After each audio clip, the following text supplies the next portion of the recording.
que, para limpar casas, espaços de empresas, recebe 10 euros por cima. Alguém que faça uma rota de sala de exercício está a receber 5 euros brutos.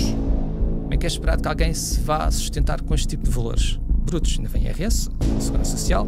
Sempre que vemos uma plaquinha tipo casa de banho para idosos, Sim. temos uma imagem de um idoso com uma bengala. Certo. Tu estás a informar o subconsciente da pessoa de que quando tu és idoso vais ter uma bengala e pronto. Quando a pessoa não tem interesse ou não tem capacidade financeira para, vemos profissionais que começam a despachar o processo, toma lá o plano de já para 5 e, boa sorte, se não tiveres resultados daqui a uns meses, volta a falar comigo. Voltámos a falar do termo personalizado apenas. A realidade de 90% das pessoas que chegam a um ginásio é exatamente a que tu descreveste e alguém a acompanhá-las a mostrar-lhe onde é o balneário, onde é a zona de cardio, onde é a zona de força e como é que ela faz o pagamento. E depois ela está um bocadinho à sua sorte. Hoje em dia estamos numa situação que, Paula, por favor, olha, Paulo, dás body pump, não dás localizada, dás body pump cenas, qualquer coisa, consegues farastá-la. Mas se fazer zumba, fazes zumba pump. Serve, bem, Paulo, dás ala. Mas eu sou economista, pode na mesma. Nós podemos dar estatísticas brutais a comprovar um facto, não mexe muito uma pessoa. Às vezes até uma pequena história tem muito mais impacto com uma pessoa do que estatísticas, dados que apontam para uma direção completamente oposta das crenças das pessoas. Por isso é que existem raspadinhas. Raspadinhas? Sim, tu sabes que estatisticamente tu vais perder, mas não assim jogas. Portanto, eu vou aqui, treino, sofro para obter os resultados que eu quero. Logo aí, conceptualmente, traz grandes problemas. Até que o exercício faz-me bem. Já sei que estar sentado muito tempo faz-me mal. Já sei que estar a comer este tipo de alimentos todos os dias fazem mal, mas eu gosto. Já sei que fumar faz mal, mas pronto, eu compro a capinha para o maço e continuo a fazer o que faço. São também as outras profissões relacionadas com a saúde, quando vão experimentar estes passos, dizem, nem pensar. Como assim? Não há os mínimos? Onde é que a nossa sociedade ia se todos arranjassem desculpas para não fazer? O medo, água, o medicamento. Não nos queremos atirar essa malta do sofá. Aqui em Portugal nós não temos cultura de treino. Tenho solução para isto, sabem qual é? Exercício físico. A essência deste podcast é lutar contra o meu principal concorrente, que é o sofá.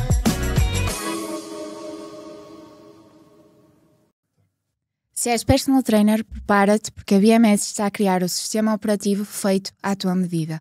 Imagina teres tudo num só lugar. Acessa a melhor formação porque um bom PT tem de estar sempre a evoluir. O marketplace para não precisares de andar atrás dos teus clientes, eles chegam até ti. A possibilidade de os ginásios te encontrarem abrindo novas portas de trabalho. Uma ferramenta completa para prescreveres, avaliares e comunicares com os teus clientes. Ferramentas de avaliação transparentes. Se fores bom, toda a gente vai saber. Se não, também. Dados de progresso automáticos que te poupam tempo e ajudam a prescrever melhor. Uma comunidade de personal trainers para partilha e troca de conhecimento. Ligações com entidades que te vão trazer clientes sem revelar demasiado por agora. E até a possibilidade de recomendar outros PTs quando a tua agenda estiver cheia, recebendo uma percentagem. Tudo isto aliado ao cruzamento da tua agenda com a dos alunos que podem marcar treinos e tu terás logo acesso em trocas intermináveis de mensagens. O futuro do fitness digital está a chegar e podes ser dos primeiros a testá-lo gratuitamente. Só tens de te inscrever na nossa landing page, mais ferramentas, mais clientes, mais valor. Junta-te a nós e vem construir o próximo passo do mercado do fitness. Descobrirmos o segredo para treinar sempre com a máxima motivação. Tens que te apaixonar pelo treino. Literalmente. Quando pensamos em exercício físico, pensamos em músculos, cargas e performance. Mais difícil é falar do que não se vê. Da experiência, da motivação, do prazer ou até da falta dele. Porque no fim não é mais uma série ou o nosso VO2 máximo que nos faz voltar ao treino. É a forma como nos sentimos quando o fazemos. O nosso convidado de hoje é alguém que decidiu dedicar a carreira a estudar exatamente isso. Como a ciência da motivação e da psicologia pode transformar a forma como vivemos o exercício. Segundo o ChatGPT, Vasco Bastos é professor universitário, investigador e doutorado em Educação Física e Desporto, com dezenas de publicações científicas que exploram aquilo que tantas vezes esquecemos, que treinar não é só biologia, é também emoção. Ao trazer a motivação e o afeto para o centro da conversa, o Vasco ajuda-nos a perceber que a adesão ao exercício não é um problema de preguiça, mas de experiência. Se o treino é vivido como sofrimento constante, ninguém aguenta a longo prazo. Mas se o exercício é associado a prazer, confiança e bem-estar, transforma-se num hábito que fica para a vida. E é também aqui que a investigação ganha um peso social enorme. Ao olhar para o exercício como uma experiência emocional, o Vasco abre caminho para que mais pessoas tenham acesso a um estilo de vida ativo, não pela pressão estética ou pela competição, mas porque descobrimos prazer em treinar. Se te queres apaixonar pelo exercício físico, este episódio é para ti. Bem-vindo, Vasco. Bem-vindo, obrigada por estares aqui. Obrigado, Paulo, Rita, pelo convite. Obrigado por Obrigada. estares cá hoje. É mentira alguma coisa que eu disse na introdução? Já vamos falar um bocadinho sobre isso, ou melhor, não está aquilo que é o entendimento geral daquilo que andamos a estudar, não está completamente errado a nível conceptual. Há ali algumas pequenas diferenças, mas temos tempo para esclarecer isto. Okay. Qualquer questão foi o ChatGPT que se enganou. O ChatGPT disse mesmo aquilo? Disse. Está atualizado então. Okay. Pelo que é que tu gostavas de ser lembrado daqui a 100 anos? Então, isto é uma pergunta um bocado difícil de responder. Então, tenho 36 anos, ali a esperança média de vida, cá tudo correndo bem, mais 50 anos, portanto depois ainda mais 50 anos em cima. Eu espero que, sinceramente, faça todas as coisas interessantes e importantes cá para uma pessoa se lembrar, que sinceramente não se lembrei de nada. Há outras coisas mais interessantes para uma pessoa se lembrar. Sei que não é o ideal para começar um podcast, estar a dizer que se calhar o convidado não é muito interessante, mas talvez não digo 100 anos, mas talvez quando eu acabasse a carreira, pelo menos que se lembrassem que fui alguém que dedicou as minhas horas profissionais a tentar, pelo menos tentar, melhorar um bocadinho esta área, no que toca a questões mais relacionadas com a adesão à prática de exercício físico, tudo que eu fiz também a nível das aulas que eu dei, dos treinos que eu dei no terreno, em ginásio, tentei sempre implementar o máximo de brilho profissional, ética, deontologia, pelo menos estas coisas que espero que se lembrem disso. O que é que a afetividade tem a ver com o exercício físico? Então, a tua introdução foi muito interessante porque é exatamente a conceptualização. Qualquer pessoa que leia o que nós andamos a estudar e andamos a publicar, pensa afetos, afetividade, afetivismo, pensa logo em emoções. Mas na realidade nós não andamos a estudar emoções. Nós estamos a estudar algo que antecede uma emoção, que está na base, mas é apenas uma pequena peça, porque uma emoção tem, por exemplo, tem uma direção, tem uma reação, uma perspectiva das consequências daquilo que foi uma avaliação que disputou essa emoção para o futuro. Portanto, é algo que é muito complexo e alguém que sente uma emoção, particularmente de cariz mais negativo, intensa, é algo que é extremamente desgastante. Nós estamos a estudar algo que antecede isto tudo, algo muito mais, digamos, primitivo. Nós estudamos que é a peça-chave desta linha, desta abordagem de mudança de comportamento, é aquilo que nós chamamos de afetos básicos, que eu não vou estar aqui a chatear com a definição completa, mas é essencialmente informação aferente interoceptiva do nosso organismo que nos informa sobre o estado atual do nosso organismo neste preciso momento. Ou seja, na prática do português simples, estamos a gostar do que estamos a fazer ou não? Exatamente, sem nenhum tipo de avaliação, não é emoções propriamente dito, é algo muito primitivo, algo que antecede isto e tem uma componente tanto fisiológica como psicológica. Creio-se que a primeira antecede a segunda e que nós interpretamos este tipo de afetos básicos, de sensações, com prazer, desprazer, com mais ou menos ativação. E é estes mecanismos automáticos que não são pensados, não são refletidos, simplesmente são sentidos, que têm um valor preditivo interessante para a continuidade da prática de exercício físico. Portanto, uma lógica desta abordagem que nós chamamos do afetivismo é a mudança comportamental, isto mesmo transcendendo a parte do exercício físico. O exercício físico é um comportamento. Temos áreas como a psicologia, a economia comportamental, que tentam compreender como é que os seres humanos, o que é que leva os seres humanos a tomar determinadas decisões, determinados comportamentos, compreender tudo o que está por trás, para também podermos ajudar as pessoas a tomarem decisões que são mais benéficas, mais saudáveis para elas próprias e evitar aquelas que são negativas ou têm malefícios. Portanto, vem tudo disto. E numa lógica mais tradicional, e aqui onde traz a novidade disto do afetivismo, é que se vocês procurarem promoção de atividade física ao longo, essencialmente, de sempre, nós vemos mensagens importantes, como usar as escadas em vez de usar o elevador, estacionar um bocadinho mais longe do local de trabalho para dar mais alguns passos, onde é que pode praticar exercício físico, como é que pode praticar exercício físico, que é informação que é importante, é essencial, mas que não chega para termos mudança comportamental. Há sempre aquele exemplo que é bastante fácil de perceber, que é a questão do tabaco.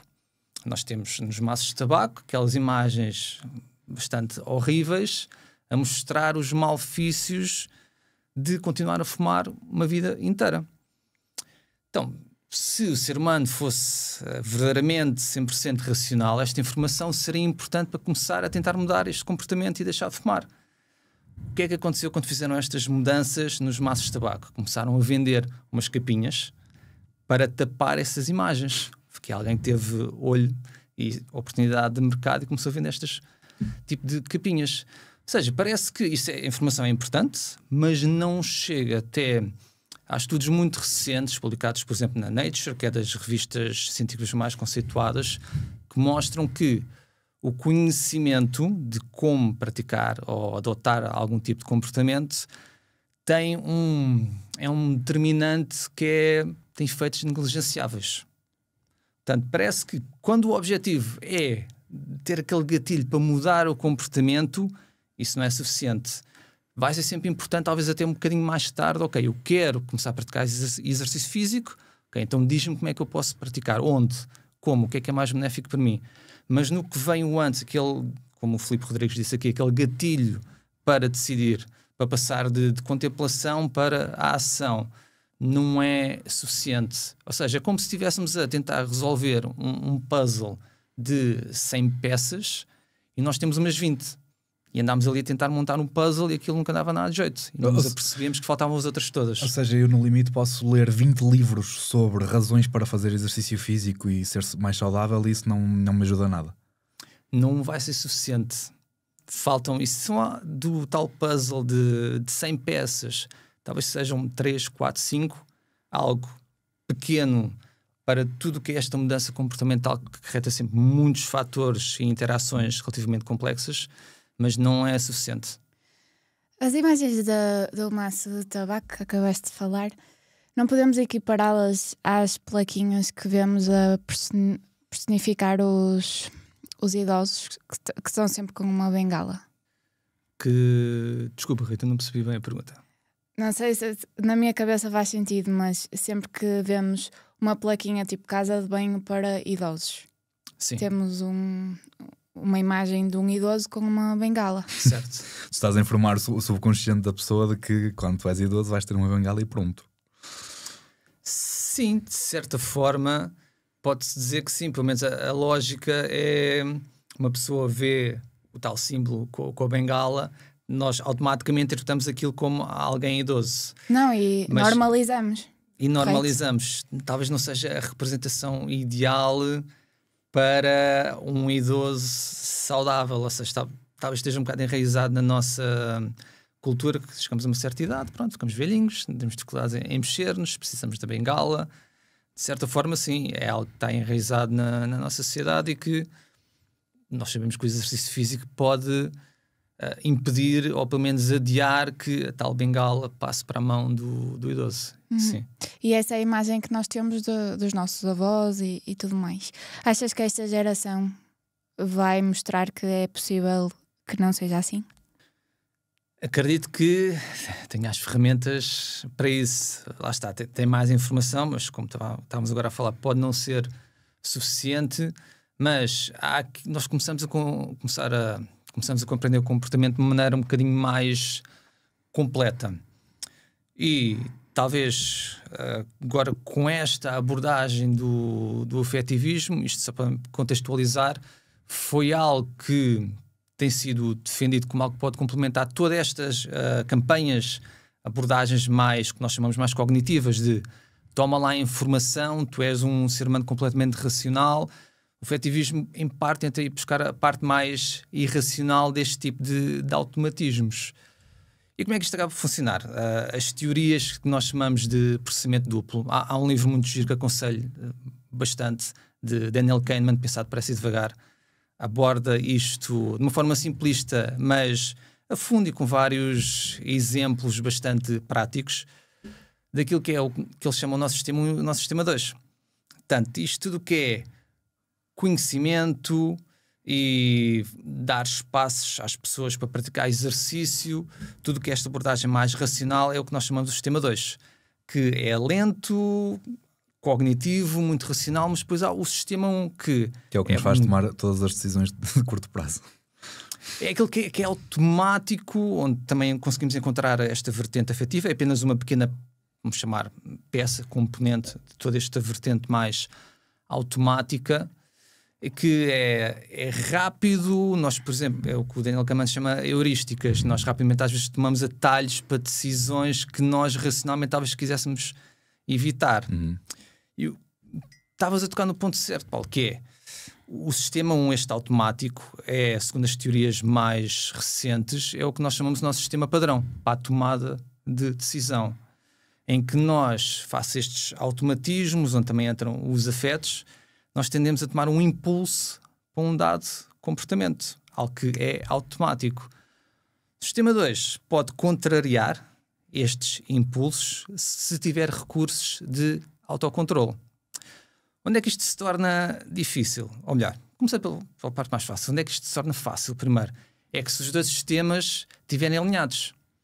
Eu tenho um impulso para praticar exercício físico, porque faz parte da minha rotina, tenho um hábito enraizado, que não é 21 dias, demora um bocadinho mais que isso de uma forma geral, mas se tiver esse hábito e se tiver exercício físico, eu vir esta prática como algo que pode ser prazerosa, é algo que eu gosto, e depois somando as peças que o Filipe Rodrigues já falou cá, por exemplo, de vou treinar e os profissionais que lá estão são simpáticos, são preocupados comigo, queremos aqui boas relações, dão-me aqui autonomia para decidir se hoje vou fazer o meu plano de treino ou se hoje vou fazer uma aula de grupo, eu sinto-me competente.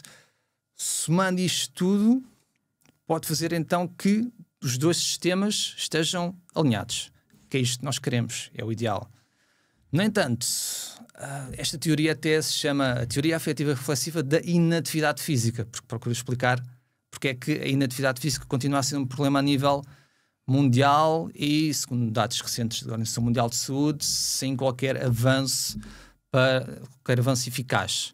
A inatividade física continua a prevalecer e, se compararmos com há 20 anos atrás, aumentou.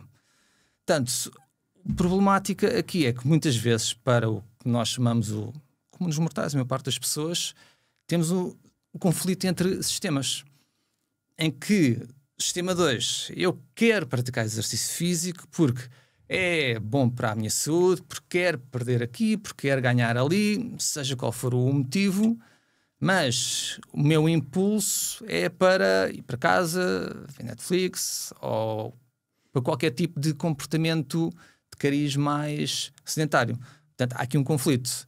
O sistema 2 é muito importante, particularmente quando estamos a adotar um comportamento novo. É muito importante. Precisamos de mais desses recursos de autocontrole. Mas depois o que nós vemos é, se ao longo das primeiras semanas, primeiros meses de alguém que iniciou a prática de exercício físico regular, se não houver aqui alguma mudança no sistema 1, se vir exercício físico, por exemplo, com algo desprazeroso, se sente uma antipatia para a prática de exercício físico, quase uma aversão, chegamos a um ponto que os recursos de autocontrole simplesmente se esgotam. Isto é algo que é difícil de compreender para alguém que gosta de praticar exercício físico, ou alguém que já pratica há bastante tempo, tem este hábito, este comportamento enraizado, se calhar até faz parte dos seus próprios valores, reconhece os seus benefícios, aquilo que traz para o indivíduo. Mas, porque muitas vezes o que acontece neste tipo de indivíduos, às vezes eles também têm de utilizar recursos de autocontrole, segundo esta teoria, para praticar exercício físico, porque às vezes estamos mais cansados, tivemos um dia difícil, o ser humano tem uma tendência para minimizar o esforço, portanto estou muito cansado, existe uma tendência para me puxar para sofá, quero é descansar.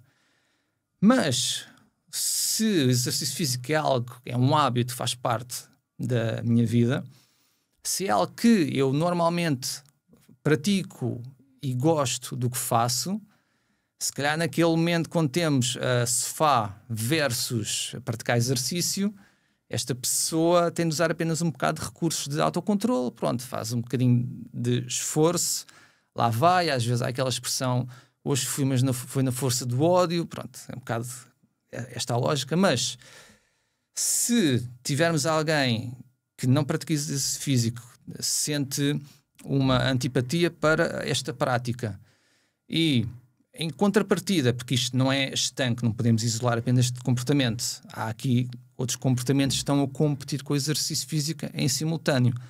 Se em competição com este comportamento que eu não me interessa nada, associo desprazer, tenho outro tipo de comportamentos como sofá, ir para o café com os amigos, qualquer outra coisa, comportamentos que eu vejo como mais atrativos, fica muito mais difícil e provavelmente vou precisar de utilizar mais recursos de autocontrole para adiar a ida ao café com os amigos, para ignorar o sofá e treinar. Portanto, nós profissionais acabamos por ter aqui a oportunidade, quando estas pessoas que tiveram mais experiências na educação física, porque faziam flexões em ponta do pé, faziam 10 a morrer e odiavam aquilo, e faziam os testes do vai e vem, ficavam completamente ofegantes, altas sensações de desprazer, e é isso que ficou automatizado na sua memória. Quando temos estas pessoas connosco, temos a oportunidade de desconstruir estas experiências de desprazer prévias. Temos a oportunidade de criar ali novas experiências. Portanto, acaba por ser uma grande responsabilidade e talvez estas sejam algumas... Não vamos resolver o puzzle todo com isto, mas pode ser aqui uma boa quantidade de peças que possam ajudar a ter uma visão diferente do panorama da mudança comportamental. Ou seja, ajuda eu ter amigos de quem eu não gosto muito e um sofá que seja pouco confortável. Por exemplo, sim. Talvez aí teu automatismo seja para comprar um sofá melhor e espero eu arranjar amigos melhores. Mas pelo menos a curto prazo era capaz de ajudar, talvez. Porquê é que eu tive uma cadeira de psicologia na licenciatura e nunca abordámos nenhum destes temas? Isso é uma excelente pergunta. Olha, só ouvi falar pela primeira vez sobre este tema quando tive uma aula de mestrado com um professor que, entretanto, foi o meu orientador, o professor Diogo Teixeira. Antes disto, nunca tinha ouvido falar nada sobre isto. Porquê? Isto, na realidade, esta abordagem, particularmente para a vertente de automatismos não racional do ser humano, não é nova. Um dos principais investigadores que deve ter dado pontapé de saída a estas teorias, estas abordagens, é o professor Herbert Simon, que na década de 50 propôs que isto a nível de comportamento, de economia comportamental, porque havia muito, principalmente a nível da economia, aquela abordagem de o ser humano vai tomar decisões económicas o melhor possível para ele, porque é algo racional. Vai meter tudo na balança e vai tomar decisões acertadas. Nós sabemos hoje em dia que muitas vezes, só que não. Portanto, ele avançou com a teoria que isto não chega e que, de facto, o ser humano é racional, mas que esta racionalidade tem limites. É o conceito que ele denominou como bounded rationality. Portanto, somos racionais, mas não sempre, e tem limites.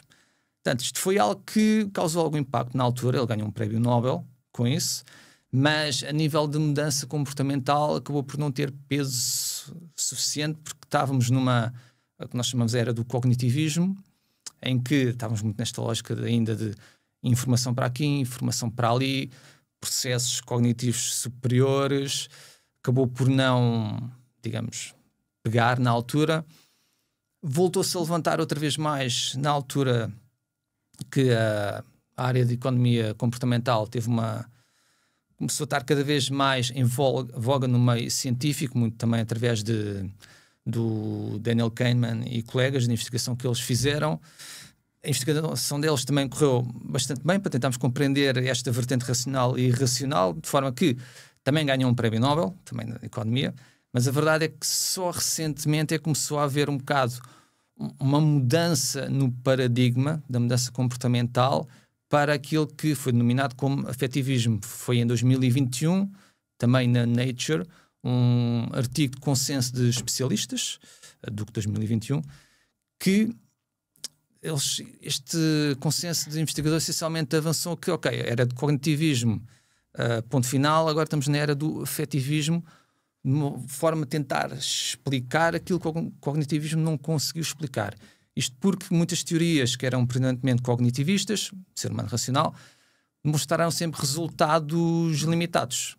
Ou seja, tudo no papel, modelos teóricos, tudo bonitinho, faz tudo muito sentido, mas depois íamos ver resultados significativos, sem dúvida, mas sem grande peso naquilo que é o comportamento das pessoas. Ou seja, a nível explicativo daquilo que é o comportamento das pessoas, tinha muito peso. Portanto, era preciso algo mais. A vantagem desta lógica do afetivismo é que não procura pegar em tudo o que aconteceu na última década e mandar para o lixo. Não, é complementar. Ok, isto está ótimo, foi feito até agora. Isto funciona até certa medida. Então, vamos tentar complementar tudo aquilo que não estamos a conseguir explicar até agora. Portanto, não sei se fugi, entretanto, um bocadinho à pergunta. Desculpa, fugi-me entretanto. Ou seja, na realidade, a nível de investigação, só está mais em voga muito recentemente, essencialmente nos últimos 5 anos. Depois do Daniel Kahneman, assim, o principal grande investigador que nós tivemos a estudar estes temas foi a professora Kekakis, mas demorou muito tempo até começarem a dar mais preponderância à sua investigação, porque houve assim um bocado de resistência.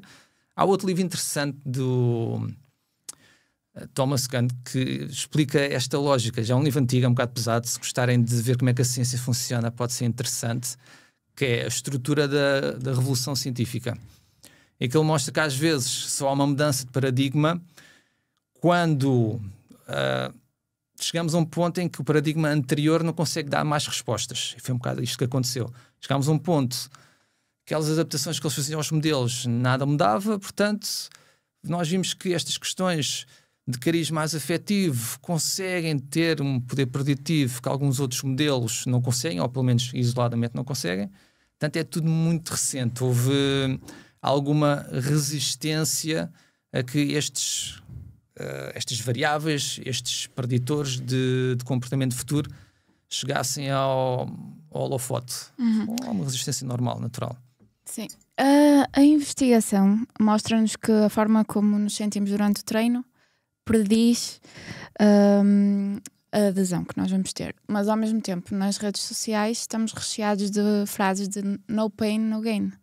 Não é contraditório? É um no pain, no gain. O que é que isto diz ao nosso subconsciente?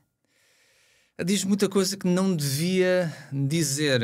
Essa lógica de no pain, no gain, que ironicamente veio de Jane Fonda, apesar de hoje em dia ser adotada principalmente por indivíduos que gostam do treino de força puro e duro, tem vários problemas. Primeiro, acaba por conceptualizar exercício físico como um meio para atingir um fim. Pain, treino, dor, e depois os gains, depois os resultados. Portanto, eu vou aqui, treino, sofro para obter os resultados que eu quero. Logo aí, conceptualmente, traz grandes problemas, porque isto é...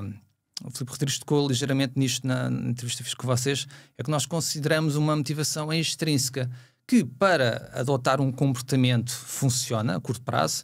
Outro exemplo, o meu médico disse: se eu não começar a mexer, eu vou ter um AVC. É extrínseca, vou-me começar a mexer, não quero ter nenhum AVC, obviamente. A minha mulher disse-me que eu preciso perder algum peso. Tudo cariz é extrínseco. Eu estou a fazer este comportamento porque fui pressionado a fazer, não porque eu quero fazer. No início funciona. Tudo que ajuda as pessoas a adotar este comportamento, perfeito. O problema é que este tipo de objetivos, só, isoladamente, quando não existe outro tipo de motivação em que é um cariz idealmente mais intrínseco, ou até um bocadinho antes, não, eu identifico-me com a prática de exercício físico, é algo que faz parte dos meus valores, eu reconheço os seus benefícios. Quando esses tipos depois de motivações não são criadas no tempo, tendencialmente a pessoa desiste. A literatura é bastante clara sobre isto. Mas, portanto, há aqui este problema que, ok, exercício físico, atividade física geral, meio para um fim. Não é algo que deve ser praticado simplesmente pelo prazer da própria prática. Eu vou praticar exercício físico, que é algo que eu gosto. Okay? Traz-me saúde, ajuda-me a perder um bocadinho aqui, a ganhar um bocadinho ali. Perfeito. Tudo junto. No entanto, se for apenas o meio como o fim, não chega, e a literatura que nos diz é que a pessoa vai desistir mais cedo ou mais tarde. Tendencialmente mais cedo, até. Depois, o problema é que no pain no gain muitas vezes associado, e é normal, com intensidades vigorosas, seja do treino aeróbio, seja principalmente do treino com resistências. O problema aqui é que há muita gente que não gosta de treino vigoroso, com grandes intensidades. E é uma coisa, sendo esta mensagem de no pain, no gain, e há alguns espaços de prática de exercício físico que têm este tipo de mensagem ou algo semelhante escrito na parede, quando nós andamos a pensar estas mensagens, parece que exercício é algo que é apenas como meio para um fim e é algo que tem de ser doloroso. Quando tal, não tem de ser todo verdade. Portanto, sim, essa lógica do no pain, no gain. Eu gosto de treinos intensos, vigorosos, até não conseguir fazer mais uma repetição, ou correr até não conseguir mais. Gostas disso? Perfeito. Continua, deixa-me tomar gosto, está tudo bem. Agora, temos de ter atenção, isto a começar por nós, profissionais de exercício, de não extrapolar isto para a população geral. Porque se eu à partida já vou treinar um bocado receoso as experiências passadas que eu tive, por exemplo, na educação física, como eu disse anteriormente, e chego lá e vejo que a nível das minhas sensações, daquilo que eu passo durante o treino, é algo semelhante ao que eu sofri quando fiz educação física, estamos apenas a fortalecer este automatismo, esta associação de exercício-desprazer. Qual é que é o problema? Uma pessoa que teve experiências passadas negativas, inscreveu-se num ginásio, noutro local de prática de exercício, mais experiências negativas foram fortalecidas, esta associação foi fortalecida. Isto representa barreiras para, se de futuro esta pessoa depois quiser voltar a treinar. Porque quando voltar a ponderar a inscrever-se num ginásio, porque o meu médico diz que é bom para mim, porque o meu marido diz que tem peso, seja qual for o objetivo, eu tenho um automatismo em que vou associar exercício a desprazer e depois vou-me recordar da educação física, do teste do vai e vem, das flexões que eu não consegui fazer quase nenhuma. Vou-me lembrar que eu já me tinha inscrito num ginásio, mas o profissional meteu-me a fazer burpees e eu odeio aquilo, e meteu-me a correr como se não houvesse amanhã, e era grandes pesos e eu não gostava lá de grandes pesos. Barreiras, barreiras, barreiras. É barreiras em cima de barreiras. Portanto, estamos essencialmente a agravar o problema. Isso significa que, enquanto treinador, eu devia me preocupar muito mais com o gosto que o atleta tem pelo treino do que as reps e as séries e as cargas que ele está a fazer? Essa é a melhor parte. Posso me preocupar com tudo. Não são mutuamente exclusivos. Por exemplo, queres-me dar algum exemplo concreto? Só para ver se consigo basear aqui no exemplo. Há uma discussão muito grande sobre exatamente o que tu falaste agora, do treinador que vai à teoria prescrever que aquele treino que tem burpees é o melhor treino para os objetivos que o atleta tem. O atleta não gosta de burpees. E agora? Ok. Primeiro, só contextualizar aqui um bocadinho. Se for relação treinador-atleta, se, por exemplo, contexto de alta competição. Não estamos a falar disso. Aí, amigo, se o treinador diz que é para fazer burpees, vais fazer burpees. Sem dúvida. Se queres ser um atleta de alta competição, sim, faz burpees. Se ele disser para saltar, tu perguntas a que altura queres que eu salte. Diferente, contexto aqui completamente estamos diferente. a falar dos atletas recreativos. Os recreativos, os nossos praticantes sócios de ginásio. Eu, até antes de começar a estudar estas coisas, tentava sempre ver a questão da seleção de exercícios, os exercícios apenas como ferramentas. Eu tenho a minha prática e isto são ferramentas. Okay, se esta ferramenta não está a funcionar para este objetivo, neste caso não encaixava porque esta pessoa não gosta deste exercício, está tudo bem, tira, arranja algo semelhante que tenha a nível de recrutamento muscular, a nível cinesiológico, anatómico, biomecânico, algo idêntico. Se for a nível de estímulo, VO2 máximo, seja o que for, arranjar um estímulo idêntico, mas que seja mais do agrado desta pessoa, Perfeito. Trocar a ferramenta, trocar o exercício. Aqui acaba por ser uma questão de tentar conciliar os dois mundos, que eu compreendo a tua pergunta, acaba por ser difícil em alguns momentos. Falar há bocado do professor Akakakis, ele tem uma, que ele gosta de chamar uma Prime Directive, tirou do filme do Star Trek, uma diretiva primária que é, se temos alguém que acabou de entrar num ginásio, acabou de se inscrever, está a começar a praticar exercício físico, ou a tentar praticar exercício físico regularmente.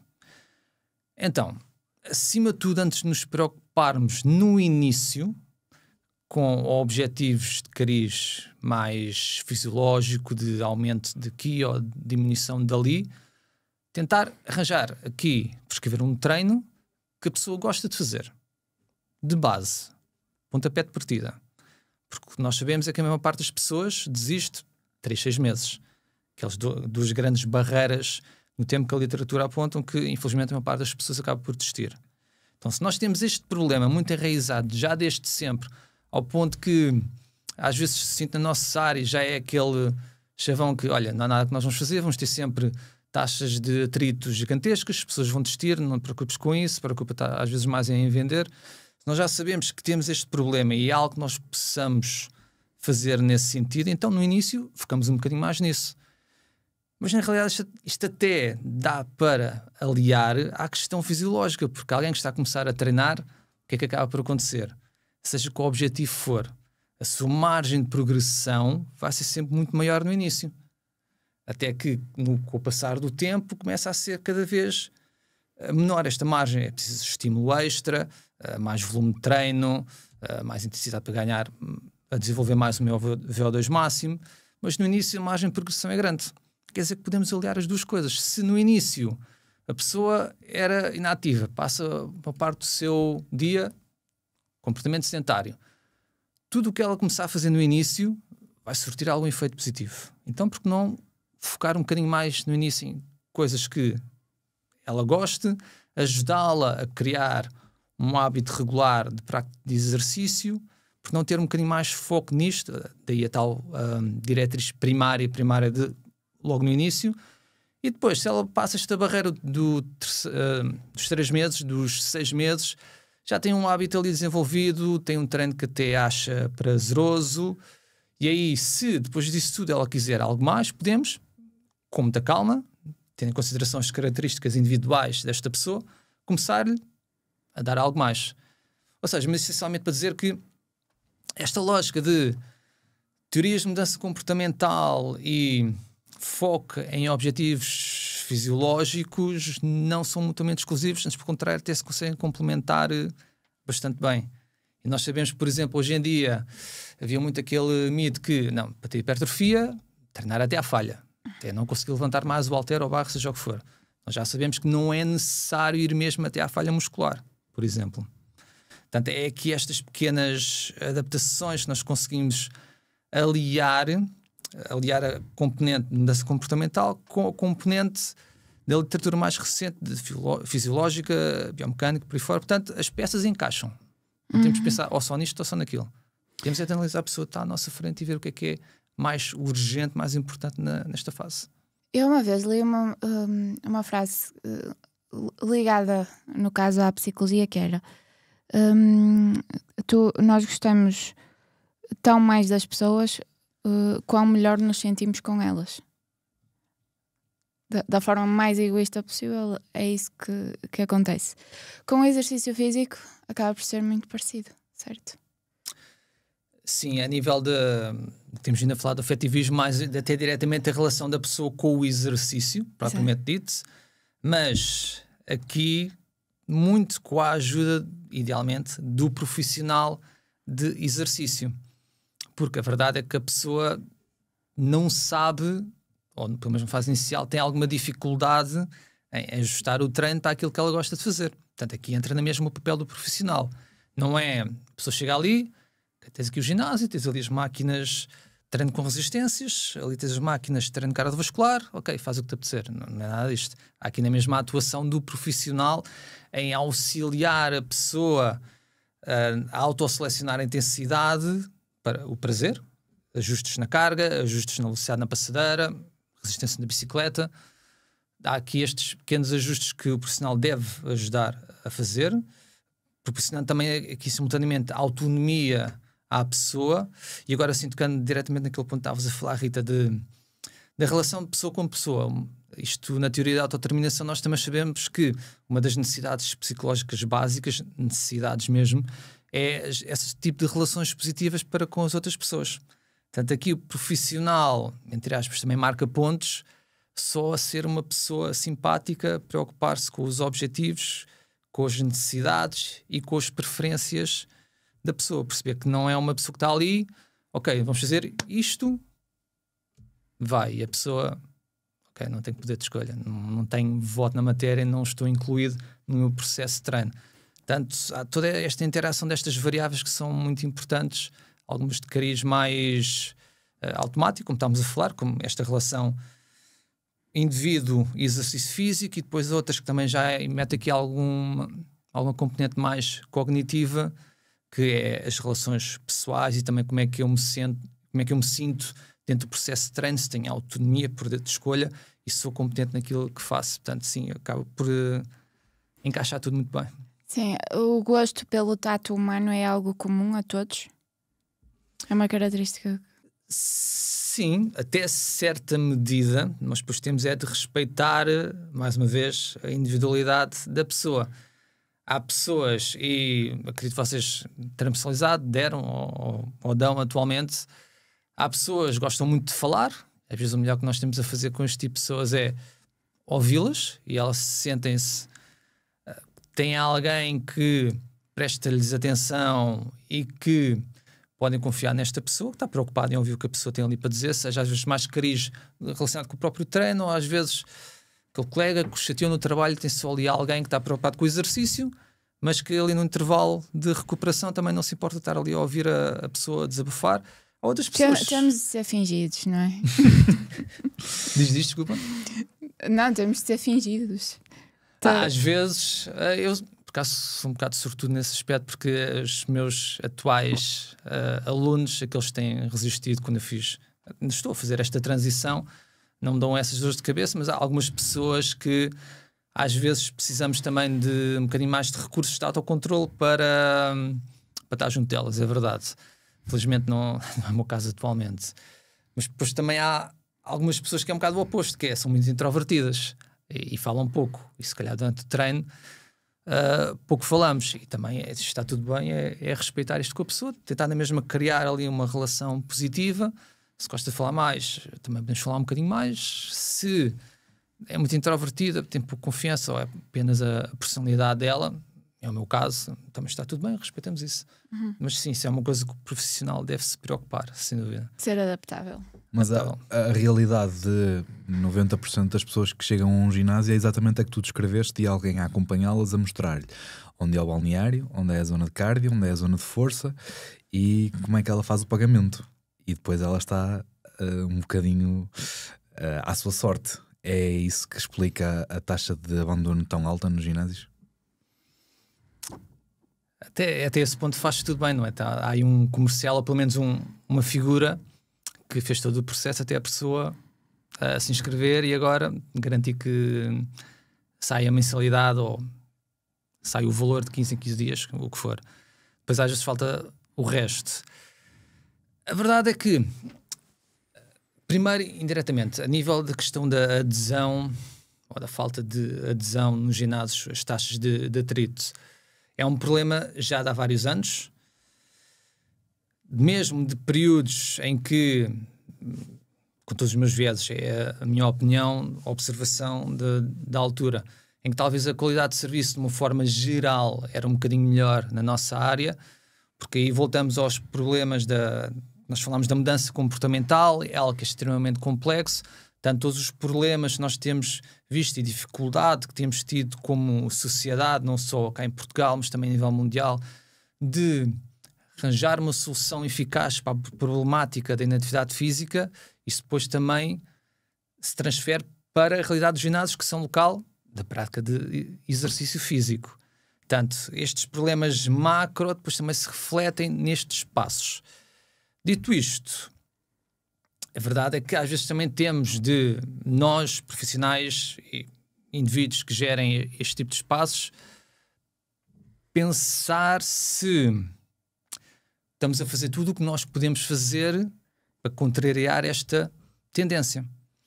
Então, se nós sabemos que a literatura é bastante clara nisto, é importante a pessoa sentir-se acompanhada, ter relações positivas com todos os profissionais e outros praticantes, sentir-se competente, sentir-se autónomo, ter experiências positivas, prazerosas de exercício físico. E para isto é sempre importante o papel do profissional de exercício para acompanhar estas pessoas. E se nós temos em alguns espaços um profissional que está a fazer rota de sala de exercício, entre parênteses, porque a minha conceptualização de rota de sala de exercício mais tradicional, de um profissional que está dentro daquele X tempo na sala de exercício, tem uma rota de sala dinâmica em que vai à procura de ajudar pessoas no seu processo de treino, corrigir, auxiliar, perceber, esta pessoa já não faz uma reavaliação há vários meses, se calhar está na altura, vou ajudá-la a marcar uma reavaliação. Esta até está a fazer o exercício de uma forma genericamente correta, mas eu sei aqui que a Dona Maria tem este objetivo específico e tem artrite reumatoide, portanto se calhar pode fazer este exercício, podemos fazer aqui pequenas alterações na técnica e na cadência. Este tipo de rota verdadeiramente presente começa a ser cada vez mais, e aqui mais uma vez com o meu viés de observação e o viés do que eu vou ouvindo, é cada vez mais raro. É quase como uma função, espero estar errado, quase em vias de extinção em alguns locais.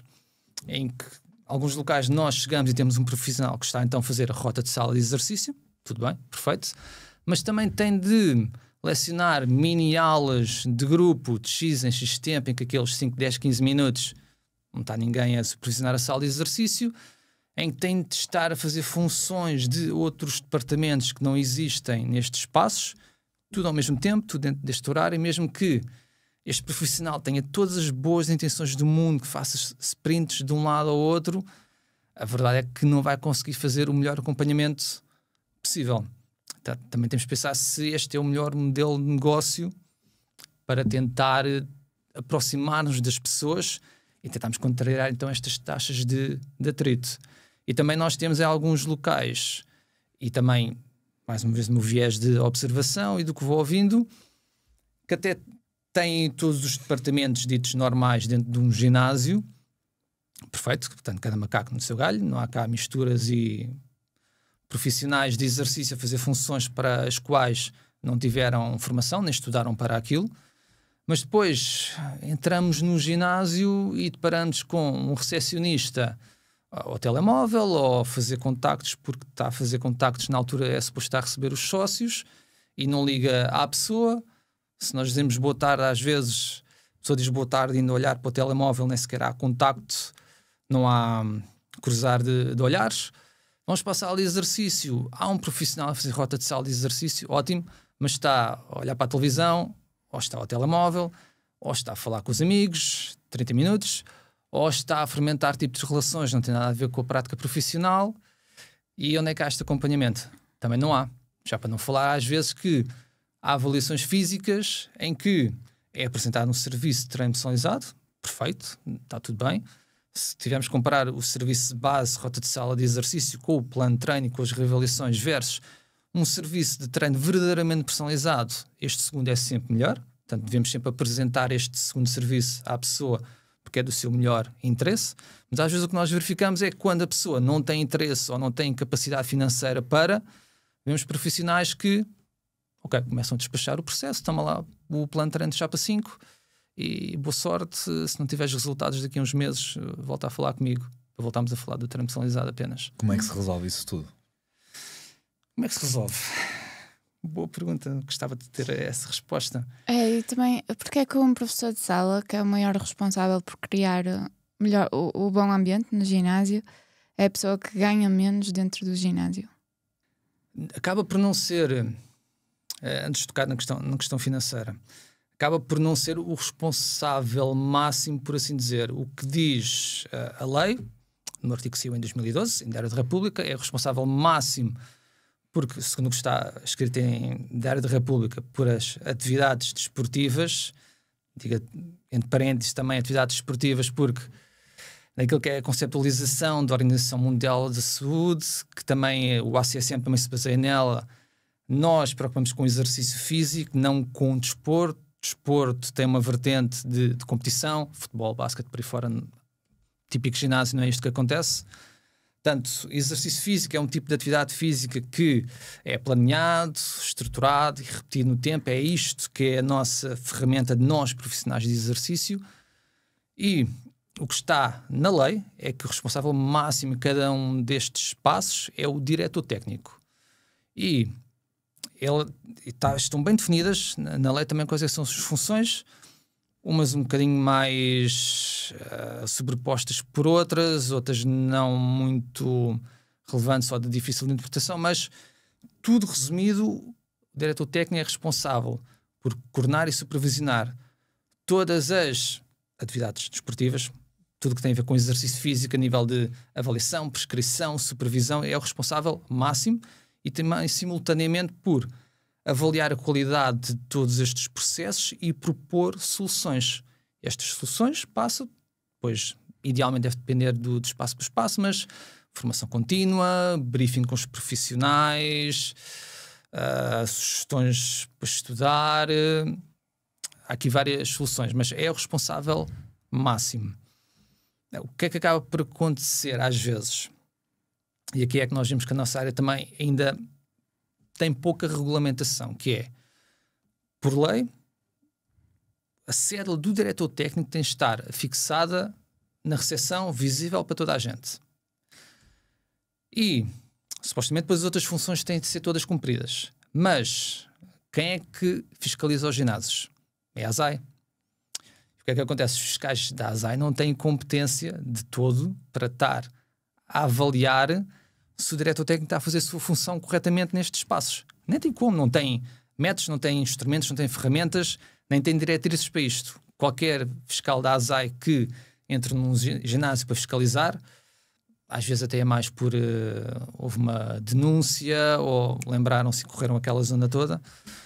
O que é que eles vão ver? Vão à recepção, começam a olhar para as paredes, cédula do diretor técnico, horário do diretor técnico, licença de músicas, todas as outras licenças que têm de estar lá fixadas, certificar que estão lá e estão renovadas, não estão revogadas.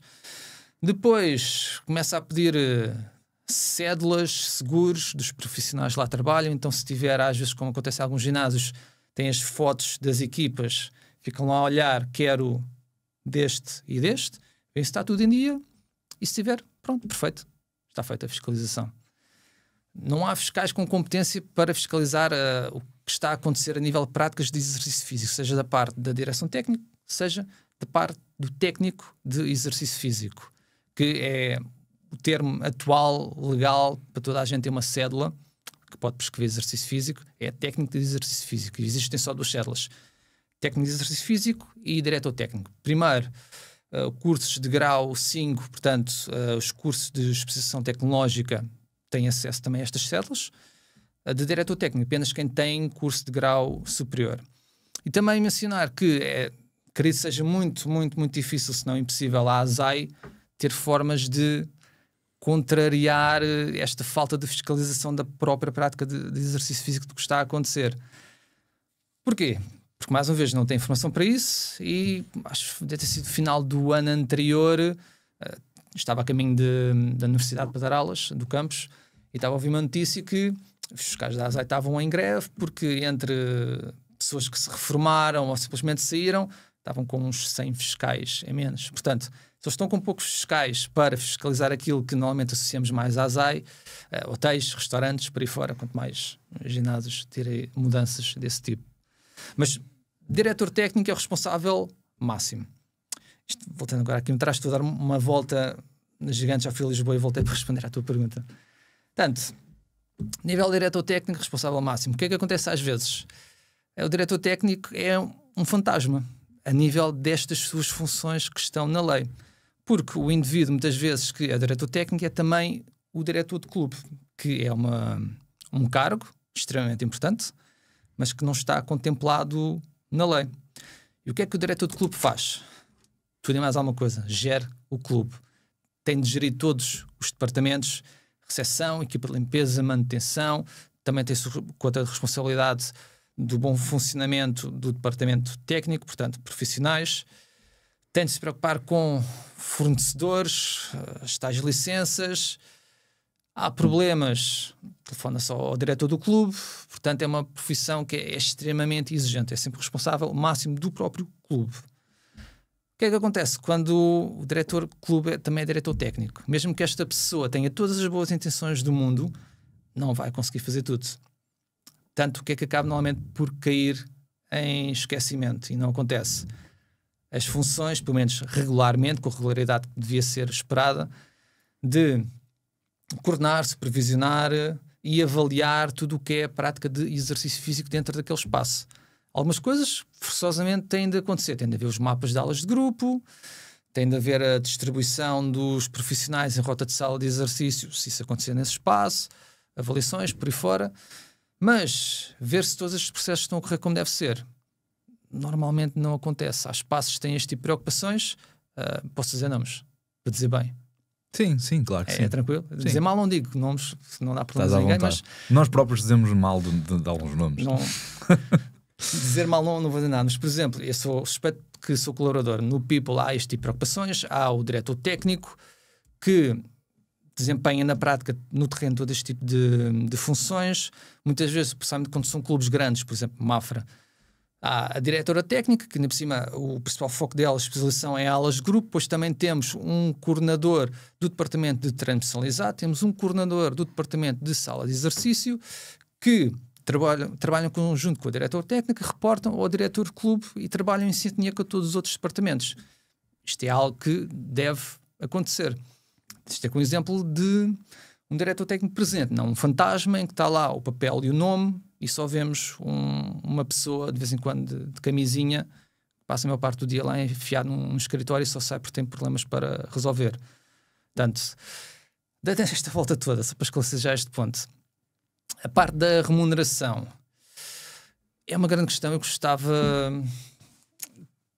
de compreender o porquê que tem havido esta tendência de profissionais de rota de sala de exercício, não em todos os espaços, felizmente, mas na generalidade, serem cada vez pior remunerados. Isto depois também existe muito, o ser humano às vezes é terrível nestas coisas, que é compartimentalizar tudo. Vemos algumas pessoas que defendem, e bem, a aproximação da nossa área com a área da saúde, mas depois, quando toca à remuneração, à valorização dos profissionais desta área, aí parece que mudam o chip, mudam completamente o discurso e acaba por ser algo que não está acontecendo de uma forma adequada. Alguém que faça uma rota de sala de exercício está a receber 5 euros brutos. Como é que é esperado que alguém se vá sustentar com este tipo de valores brutos? Ainda vem IRS, Segurança Social, e a verdade é que hoje em dia há alguém que tem a ocupação de limpeza, que vai limpar casas, espaços de empresas, recebe 10 euros por cima. E depois a pessoa até decide se desconta ou não. Deve descontar, mas mesmo que desconta está essencialmente a receber o dobro que um profissional de exercício. Nada contra este tipo de função de limpeza, é algo que é extremamente importante na sociedade, na mesma hoje em dia, mas a verdade é que não é uma função em que a pessoa teve 1 ou 3 ou mais anos de estudo para entrar na área, para adquirir uma cédula profissional, e depois temos profissionais que tiveram todo esse investimento de tempo e de dinheiro a receber metade por uma função que devia ser importante. É por isso que eu estava a dizer há bocado, tenho um bocado de receio que em alguns espaços este tipo de função possa ser algo em vias de extinção, porque não é cuidada.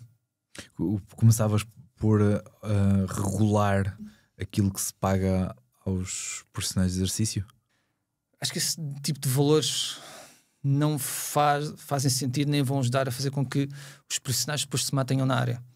Porque a verdade é que, ainda por cima, reparem, estamos a ver uma tendência, pelo menos é a tua opinião, Paulo, Rita, também a minha, como eu viajo de observação, que é profissionais de exercício em funções como rota de sala de exercício recebem cada vez menos. Para não mencionar, às vezes, quando fazem também avaliações físicas sem remuneração, com o pretexto de ser uma oportunidade de venda trampecionalizada a outros serviços. Portanto, aí também é trabalho que simplesmente não é pago. Temos visto esta tendência, este downgrade naquilo que é o pagamento dos profissionais. E a verdade é que alguém que entra para esta área, seja, por exemplo, acho que acaba por ser algo recorrente, um miúdo que acaba o secundário, não sabe o que é que há de fazer, tem ali aquele curso de 1 ano, ou tem ali aquela licenciatura, vai tirar, gosto de treinar, portanto, vou experimentar a trabalhar no local onde eu gosto de treinar. Perfeito. Agora, se depois este indivíduo, esta pessoa, começa a perceber que vai ter dificuldade em fazer vida desta profissão, ainda por cima estamos a falar, de certa forma, em alguns passos, o que o profissional está a receber é diminuir e a inflação, o custo de estudos a aumentar, portanto, estamos em direções opostas. Como é que a pessoa depois vai também ter a sua independência financeira? Como é que vai constituir família, se for o caso de comprar casa neste país, hoje em dia, com este tipo de ordenados? Um bocado difícil. Certo? Eu sou economista, não sou personal trainer, por isso eu estou sempre à procura dos números. Tu impões valores a pagar aos profissionais de exercício. O que é que acontece aos ginásios low cost que têm um modelo de negócio que não lhes permite pagar esses valores aos profissionais de exercício? Desaparecem. Eliminas os ginásios que têm 400 mil pessoas, das 700 mil que estão inscritas num ginásio em Portugal. Como é que se resolve isso?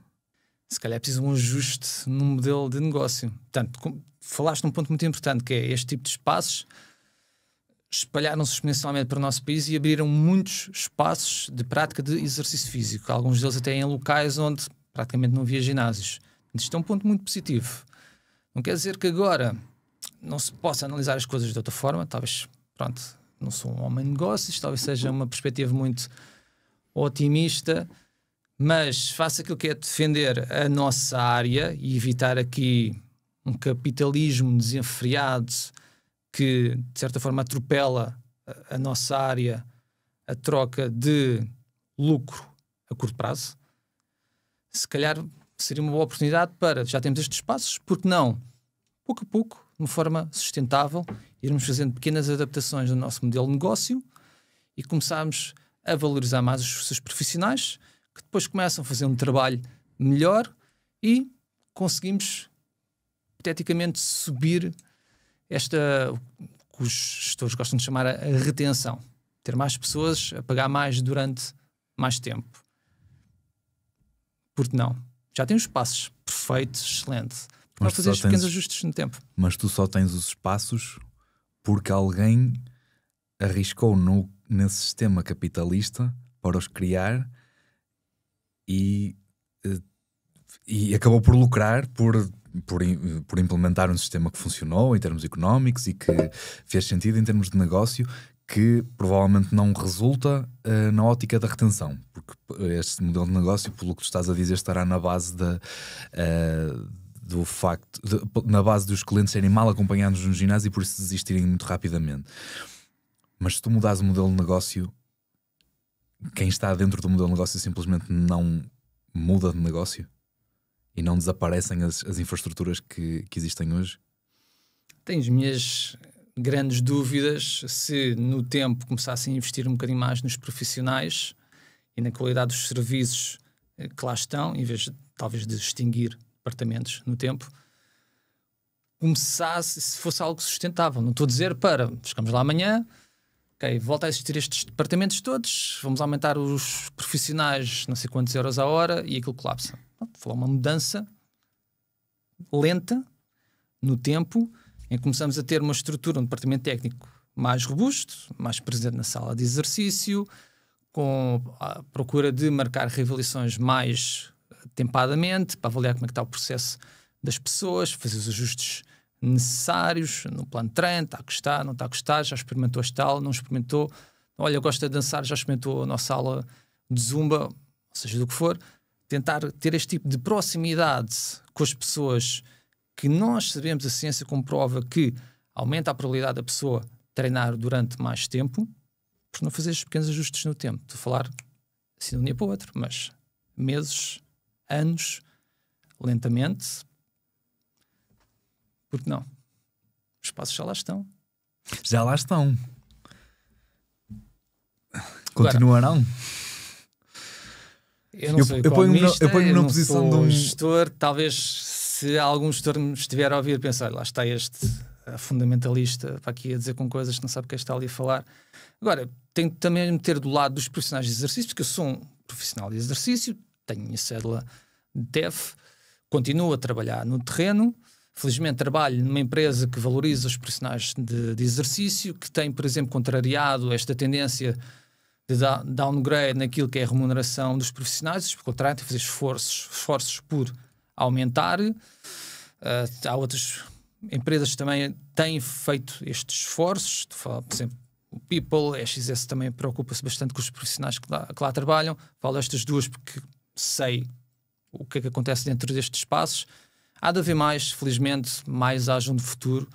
Mas, repara, isto aqui acaba a acontecer desta forma e, de certa forma, continua a acontecer, porque, eu vou tocar naquele ponto que é sempre um bocado polémico, não temos uma entidade, uma ordem, que defenda os direitos dos nossos profissionais e que ajude a criar regulamentação para que este tipo de coisas acabem por não acontecer. Pois dá um exemplo extremo oposto, no que toca a nível de regulamentação. De certa forma, temos alguns ginásios low cost a funcionar como, vamos imaginar, uma companhia aérea low cost, como se tivéssemos um piloto e agora vai haver um voo. E o piloto vai desempenhar funções de piloto e de copiloto e de hospedeiro de bordo e ainda vai meter as malas no porão. Porque é que isto não acontece? Que existe uma regulamentação muito robusta a nível nacional e internacional que impede que uma coisa destas aconteça. Portanto, aqui é pé no travão no capitalismo desenfreado. Eu sou a favor do capitalismo, trouxe muita coisa boa ao ser humano, à nossa sociedade, mas não deixa de existir regulamentação que impeça ou que controle este capitalismo. Se nós chegamos a um ponto, pensamos apenas, há também automatismos, heurísticas do ser humano, pensamos apenas em lucro. Se a nossa função, a nossa profissão é pegar neste negócio, pegar nestes espaços, maximizar lucros, porque tenho outros patrões que estão a pedir isto e contrataram para esta função, têm fundos por trás a fazer pressão para isto dar lucro. Se não há uma regulamentação que vá refreando esta tendência, chegamos a um ponto que, não digo que vale tudo, mas face à pouca regulamentação que existe na nossa área, é fácil encontrar este tipo de estratégias que rendem mais. Seja pagar menos aos profissionais ou meter um profissional a fazer várias funções, porque o que está na lei, repare, não há aqui nenhuma ilegalidade, está tudo certo, tudo impecável. O que diz na lei é que tem de ter técnicos de exercício físico nestes espaços desportivos a desempenhar este tipo de funções de avaliação, prescrição, supervisão de exercício. Não diz onde é que o profissional tem de estar dentro daquele espaço. Diz que tem de estar na sala de exercício, se está no balneário, se está sentado no sofá algures, não diz nada sobre isto. Também não diz se tem de estar sempre um profissional durante todo o tempo que o espaço está aberto. Há ginásios 24 horas, que não têm TEFs durante todo o seu tempo. Portanto, não está a ser cometido nenhuma ilegalidade, está tudo certo a nível da lei. Certíssimo. Agora, no que toca à remuneração de profissional, talvez à abordagem ética, deontológica, estas bases da nossa prática, na minha opinião, não podem ficar esquecidas. Achas que a valorização da profissão por parte da população geral resolveria em parte esse problema? Eu levanto esta questão da Rita, é muito interessante porque vem bater um bocadinho com o que é a essência deste projeto. A BMS nasce para valorizar a carreira dos profissionais de exercício, por muitas interrogações que nós levantemos. Excelente, mais hajam. E nós só levantamos estas questões porque realmente estamos à procura de perceber quais são as soluções que existem e percebemos que, obviamente, que o ideal seria mudar as condições de base, mudar a regulamentação e que funcionasse ao mudar as condições de base. O problema é que quando eu falo com quem está do outro lado, que é quem criou o mercado, tu dizes assim muito bem, as infraestruturas estão criadas agora, mas alguém as criou. Um sistema público, por exemplo, ao qual estaria ligado a uma ordem dos personagens de exercício, não teria capacidade de criar estas infraestruturas. Foi o capitalismo desenfreado que as criou. Então, a solução que nós temos que arranjar aqui é um equilíbrio entre quem cria as infraestruturas e quem está na profissão. Se tu mexeres nas condições, eu vou-me colocar completamente na posição de um capitalista. Se tu mexeres nas minhas condições, que eu criei a infraestrutura, criei uma máquina comercial que me levou a ter aquela dimensão toda para dar esta infraestrutura toda a nível nacional, tenho 50 ginásios, sei lá, a nível nacional, tenho uma estrutura já muito grande, baseada neste modelo de negócio. Se tu me impões uma regulamentação que me obriga a pagar a profissionais para as minhas infraestruturas funcionarem, eu vou simplesmente pegar em toda a minha máquina comercial e monto um negócio online gigantesco que pratica acompanhamento de treino com a sua base comercial, ou seja, eu tenho a capacidade de chegar aos clientes porque eu tenho uma máquina comercial montada e fecho as minhas infraestruturas. E agora? Onde é que os personal trainers, onde é que os profissionais de exercício vão trabalhar? É neste dilema que nós estamos. A minha pergunta, obviamente, que é quase irónica, é na brincadeira, mas tem um lado muito sério por trás, que é esta pergunta que a Rita fez, que é mais do que uma ordem que nós nunca queremos ter, obviamente nunca teríamos, até porque temos muito pouco jeito para a política e para os lobbies. Lobbies é no sentido positivo, porque um lobby pode ter um efeito muito, muito positivo. Mas nós temos dificuldade em ver a solução numa ordem, porque tu estarias diretamente a criar regulamentação e uma série de condições de base para a profissão funcionar. Mas se foi esta falta de guidelines de regulamentação que criou esta dimensão do mercado toda, quando as guidelines existirem, o mercado não desaparece, não passará muito mais pela valorização do próprio profissional enquanto membro do mercado, que tenha confiança do mercado. Eu, como cliente, sei perfeitamente que faz todo sentido para mim ter um profissional de exercício a acompanhar-me e não estar tão sujeito a estar num ginásio que não tem esse serviço para me receber, mas mesmo assim eu tenho confiança no processo. Mas a questão aí então é, será que vais continuar a ter? Porque os ginásios continuam a abrir. Isto, mais uma vez, não tenho estudos para sustentar isto, tem um viés, pronto, vale o que vale, estamos aqui a discutir coisas. Os ginásios continuam a abrir, a grande ritmo. E nós vemos pessoas... futuros profissionais a entrar na área, seja pelos cursos de exposição tecnológica, como pelas licenciaturas, entram e depois deparam-se com este cenário em que as condições de vida são cada vez mais exigentes, inflação, comprar casa, neste momento comprar casa é foi um processo extremamente difícil, só se quer arranjar casa, quanto mais. Portanto, fazer a vida neste país é cada vez mais difícil. E entramos nesta área e vemos estes valores relativamente baixos. Ou então, como não quero estar a receber 5 euros a hora, tenho de ficar quase por minha conta, criar o meu negócio para estar obrigatoriamente sempre a angariar os meus clientes. E se eu não fizer este negócio, também não vou conseguir sustentar e vou estar obrigado. Ou seja, parece que estamos a avançar para uma situação em que a única vertente viável, com futuro, que possa trazer alguma sustentabilidade financeira na nossa área é focar-me 100% no transversalizado. Mais presencial, mais digital. Isto agora não avançar muito rápido. Digital é uma falha minha, são 0, portanto, eu sei que tenho visto lá o Instagram do Filipe Rodrigues, no meu deves ter feito assim e acabou, pronto. Se calhar deves procurar outras coisas para outra informação. Portanto, é uma falha minha, mas pronto, é uma coisa que não há de mudar na minha pessoa, mas, ou seja, parece que, mais uma vez, se é só transversalizado que eu me vou conseguir sustentar nesta área, no terreno, Então tudo o resto, a rota de sala de exercício e de certa forma também as aulas de grupo começam a ficar cada vez mais para trás, clubes cada vez mais com dificuldade em arranjar profissionais. No caso das aulas de grupo, estávamos a falar antes de iniciar o podcast. Eu ainda, na minha altura, sei que é um bocado de conversa de velho, mas pronto, já estou nesta área 15 anos, um bocadinho mais talvez.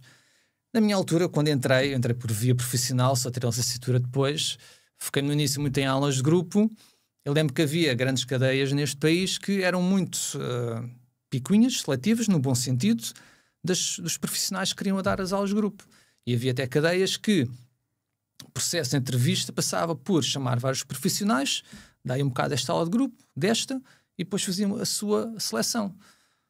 Hoje em dia estamos numa situação que, Paula, por favor, olha, Paulo, dás body pump, não dás localizada, dás body pump cenas, qualquer coisa, consegues chafar esta aula. Não sei fazer zumba, fazes zumba pump. Serve, vem Paulo, dás aula. Mas eu sou economista, podes na mesma. Não faz mal, dá ali qualquer coisa, safa uma aula, senão os sócios vão reclamar.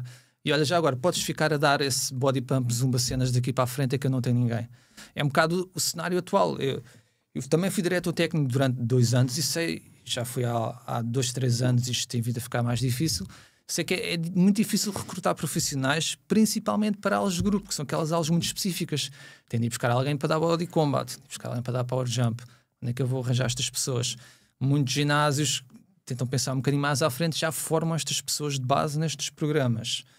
Mas é cada vez mais difícil, portanto, parece que estamos numa situação que é cada vez mais, ok, a minha carteira de clientes, transversalizado, faço o meu negócio, depois for para aqueles sítios de trabalhar daquela forma, recebo 5 euros a hora e ninguém quer saber de mim e ainda me dão na cabeça por outras coisas, portanto faço o meu próprio negócio. Rota de sala de exercício, aulas de grupo, começam a ficar cada vez mais abandonadas e cada vez mais com dificuldade os clubes a arranjar estes profissionais. Ou seja, toda a volta para dizer o quê? Corremos o risco de chegar a um ponto que essa pessoa que quer ir para um ginásio à procura de um profissional tem obrigatoriamente de contratá-lo para um processo de personal training. Porque naquilo que era, no meu tempo, mais uma vez, aquele serviço de base, de qualidade, era a rota de sala de exercício. Vou para um ginásio, vou ter sempre pelo menos um professor em rota de sala de exercício, vai estar disponível para me ajudar, ajustes no plano de treino, marcações de reavaliações, vai estar ali alguém para me ajudar. Fazer uma rota de sala de exercício a sério, porque depois leva na cabeça de um diretor técnico se não for um fantasma, mais uma vez. Portanto, parece que este serviço de base, que era de qualidade, está cada vez mais a desaparecer. Vamos para um ginásio, anda lá uma pessoa assim às vezes, de vez em quando, mas que se eu quiser alguém a ajudar-me verdadeiramente, tenho de arranjar alguém em processo transversalizado. Também vemos cada vez mais profissionais. Okay, aqui não sou valorizado, eu ganho dinheiro é transversalizado, então se calhar vou para um estúdio, ou se calhar dedico-me só a transversalizado ao domicílio, então se calhar dedico-me só ao digital, e tudo o resto, como não é remunerado de uma forma adequada, é cada vez mais abandonado. Portanto, é um bocado esta a minha perspectiva também, que é okay, tentar puxar as pessoas para irem mais para o ginásio, mas também com o quê? Mais informação, uma campanha que, mas imagina, a nível nacional, cada vez mais de televisões e tudo, ok, exercício é bom para ti, exercício é bom para ti. Será que é isso que vai fazer uma grande diferença? Seria uma boa campanha, sem dúvida, mas é isso que vai fazer a diferença, vai ser o tal gatilho para as pessoas, para se inscreverem e começarem a treinar regularmente. Para algumas que estão ali naquele estado de contemplação para começar a treinar, talvez até é só aquele muito pequeno nudge que seja suficiente. Porque já estavam ali no vai, não vai, pequeno nudge, a pessoa vai. Agora, aquelas que nem contemplam isso no futuro, será que é suficiente? Já sei que o exercício faz-me bem, já sei que estar sentado muito tempo faz-me mal, já sei que estar a comer este tipo de alimentos todos os dias fazem mal, mas eu gosto, já sei que fumar faz mal, mas pronto, eu compro a capinha para o maço e continuo a fazer o que faço. Portanto, será que é suficiente? Portanto, parece que estamos cada vez mais numa área que o serviço premium é um serviço de base e é um serviço de base que é caro. Esse é um dilema complexo de resolver, que é como é que se tem os preços que tem? Eu não sou gestor, nem nunca hei de ser, não tenho perfil para diretor de clube, ter uma profissão em que o meu dia-a-dia é resolver problemas, gabe muita coragem de quem está, conheço várias pessoas que estão nessa posição e gabe a coragem deles, que é uma profissão bastante difícil, mas se tivermos um modelo de negócio, que talvez o crescimento, e aqui vai contra o capitalismo desenfreado, é capitalismo, mas sustentado no tempo, para a empresa e também para a área que está a explorar, por assim dizer, que é, tenho um clube, o clube está a render e está a trabalhar bem, temos condições para abrir um segundo clube, vamos abrir um segundo clube. Repete o processo, mete este clube a trabalhar bem, o outro continua a trabalhar bem, não ficou nada para trás, perfeito, vamos abrir um terceiro. Idem se for, em vez de ser ginásios, estúdios. Há várias empresas que estão a fazer isto, este crescimento sustentável, em que estão na mesma preocupados em ter o processo, todos os processos a funcionar como deve ser. Abrem, mas o resto não ficou esquecido. E assim talvez não... A verdade é que a nível de lucro rápido, obviamente vai ser muito inferior. Se calhar abro 4, 5, 6 clubes numa década em vez de abrir dezenas de clubes como se houvesse amanhã, mas também não estamos a escutar recursos da área como se houvesse amanhã, porque estou preocupado com o lucro de hoje. Muito, muito complicado de resolver É difícil, atenção. Mesmo a questão da ordem, eu sou da opinião que falo com vários colegas meus que dizem não, isto nem sequer vai acontecer no nosso tempo. Tenho esperança que, talvez quando já estiver reformado, mas ainda durante o meu tempo, quando já estiver aí algures reformado a fazer outras coisas, eventualmente se cria uma ordem da nossa área.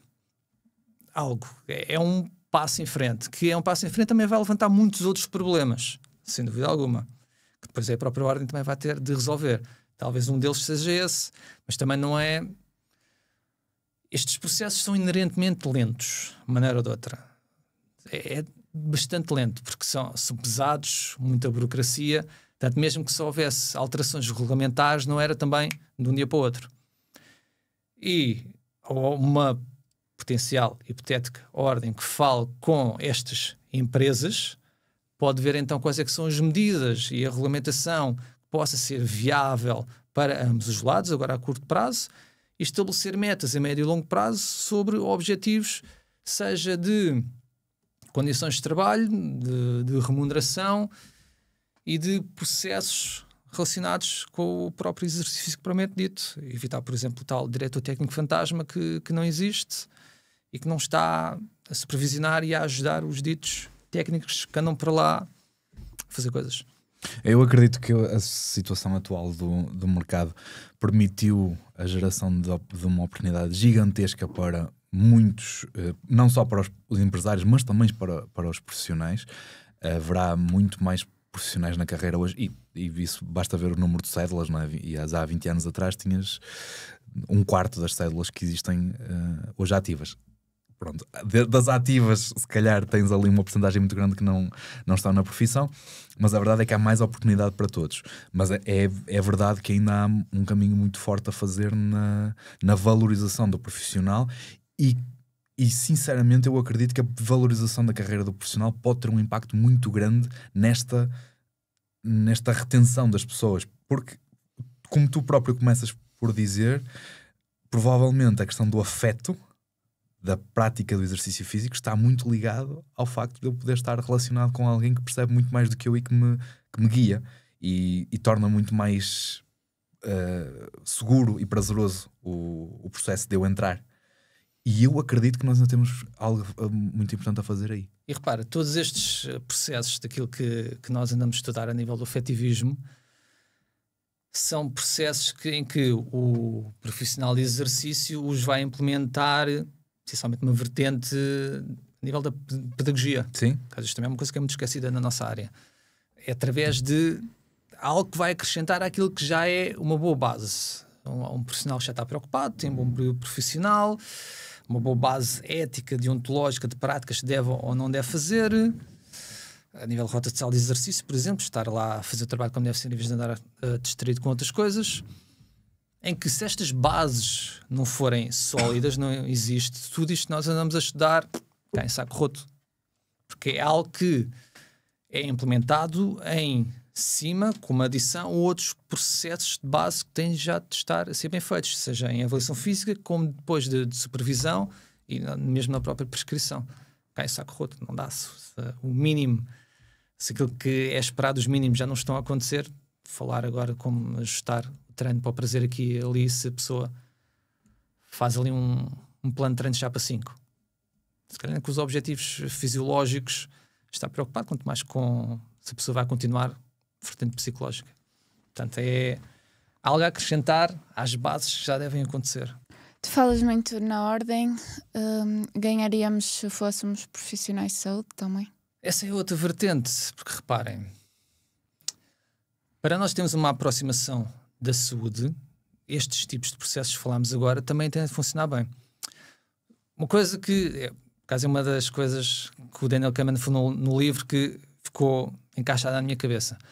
O ser humano para estatísticas é terrível. Nós podemos dar estatísticas brutais a comprovar um facto, não mexe muito uma pessoa. Às vezes até uma pequena história tem muito mais impacto com uma pessoa do que estatísticas, dados que apontam para uma direção completamente oposta das crenças das pessoas. Por isso é que existem raspadinhas. Raspadinhas? Sim, tu sabes que estatisticamente tu vais perder, mas mesmo assim jogas. Daniel Kahneman também fala isso no livro. Sim, também fala. Mas não me desviando muito. Que é, então, contando uma história da minha experiência. Isto foi um congresso há cerca de 3 anos atrás. Foi no Politécnico de Leiria. O Filipe Rodrigues estava lá. E daqueles congressos que vai lá um estudante de mestrado ou doutoramento, um professor, 10 minutos, apresenta um dos projetos que está a desenvolver ou que desenvolveu. Impecável. Perguntas, segue. E então, neste congresso, estava lá uma médica. Era um protocolo para um projeto. Desculpem, eu já não me lembro dos detalhes, só me lembro depois da parte mais interessante aqui para a discussão. É um projeto para intervenção de exercício físico para pacientes com diabetes tipo 2. E o projeto tinha 2 contextos de intervenção, de implementação de exercício físico. Tinha clínico, no hospital, onde ela trabalhava, e tinha ao domicílio. Ela apresentou o protocolo, impecável. Depois, no final, perguntas. Uma pergunta que eu fiz foi: ok, porquê é que não ter um terceiro contexto de ginásio, de um health club, por exemplo? Já que é um local de prática de exercício físico em que muitas das empresas os vendem como locais de promotores de saúde, por que não? E o que ela teve a fazer nos 2 minutos a seguir, de uma forma muito simpática, cordial, porque ela percebeu que também era profissional de exercício, ela explicou que simplesmente, com base na experiência dela, não tinha confiança nestes passos. Porque já tinha estado inscrita em 3 ginásios, 2 deles nem avaliação nem plano de treino, não quiseram saber dela. Um terceiro até teve a avaliação física, mas a partir do momento que o profissional percebeu que ela não ia adquirir o serviço de treino personalizado, despachou-a plano de treino de chapa 5. Portanto, ela basicamente, de uma forma muito cordial, disse que não existia essa terceira vertente, esse terceiro contexto, terceiro braço de estudo, não tinha confiança nesses passos. Portanto, voltamos ao que nós estávamos a falar antes. Nós, para termos então esta aproximação à área da saúde e sermos vistos como profissionais de saúde, primeiro temos de arrumar a casa. Todas estas bases de avaliação, prescrição, têm de estar a funcionar minimamente como deve ser. São também as outras profissões relacionadas com a saúde, quando vão experimentar estes passos, dizem, nem pensar. Como assim? Não há os mínimos? Muitas vezes o que é que acontece? Felizmente para alguns médicos, voltando um bocadinho atrás, isto era uma médica mais nova que eu. Não era uma médica próxima da idade da reforma, da velha guarda, exercício físico, vai para a natação, nada deste género. De modo que ela até trouxe um protocolo de um projeto para implementar exercício físico até no hospital onde ela trabalhava. Portanto, ela valoriza esse exercício físico. Não confiava, era nos passos de health clubs, ginásios e afins, pelo menos, segundo a experiência que ela teve. Se calhar também teve azar, se tivesse entrado noutro ginásio, tivesse entrado no 4º ginásio, já encontrava um ginásio bem estruturado, com uma qualidade de serviço adequada, e se calhar, ok, nos outros 3 não, mas neste eu até confiava, se calhar vou falar com o gestor deste clube para estender o protocolo para este espaço, a ver se é viável, se há condições. Se calhar é uma possibilidade, mas infelizmente tivemos azar, aqueles 3 não correram bem. Reparem também, há uma grande preocupação nos últimos anos, e bem, é uma boa preocupação, com a qualidade dos espaços de exercício físico. Excelente, espero que assim continue, cada vez melhores espaços, com melhores máquinas, na grande maioria, pelo menos a nível de quantidade, que assim continue.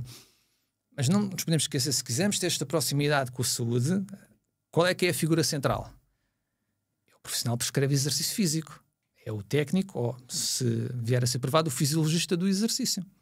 Da mesma forma que quando nós vamos a uma clínica, qual é a peça central ali? O médico. Vamos a uma consulta com o médico, é este o profissional.